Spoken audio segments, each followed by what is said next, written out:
যে জাতির মা বোনেরা জেগে উঠে তাদের কোনো ভয় নেই।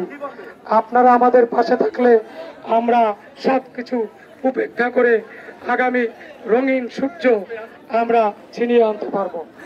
আমরা ডক্টর সমীর বিশ্বাস আপনাদের সামনে 1 মিনিট কথা বলবেন। সমীর বিশ্বাস এখানে আসলে বক্তৃতা দিতে আসিনি।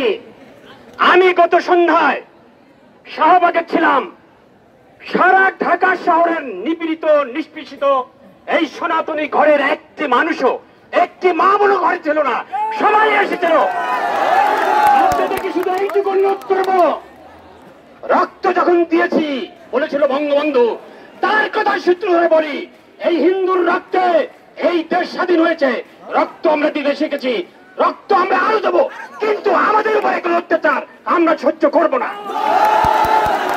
আপনাদের কাছে শুধু অনুরোধ থাকলো, যদি কোথাও কোন ধরনের অবিচার, ভাঙচুর, লুটপাট করতে কেউ আসে, আপনারা ওখানে থেকে তার যথাযথ প্রতিরোধ করবেন, প্রতিবাদ করবেন, প্রতিহত করবেন।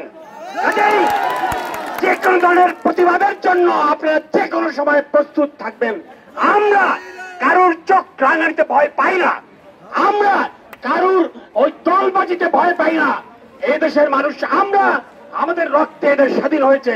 কাজেই শেষে আমি বলতে চাই, মুক্তিযুদ্ধের হাতিয়ার করতে উঠুক আরেকবার। আমার ভাই মরল কেন? আমার মা মরল কেন? প্রতিমা ভাঙল কে? জবাব চাই, জবাব চাই। আমার ঘর লুট করলো কে?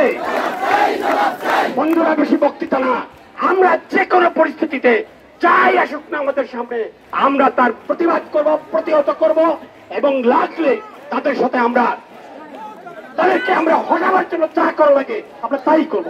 সবাইকে ধন্যবাদ।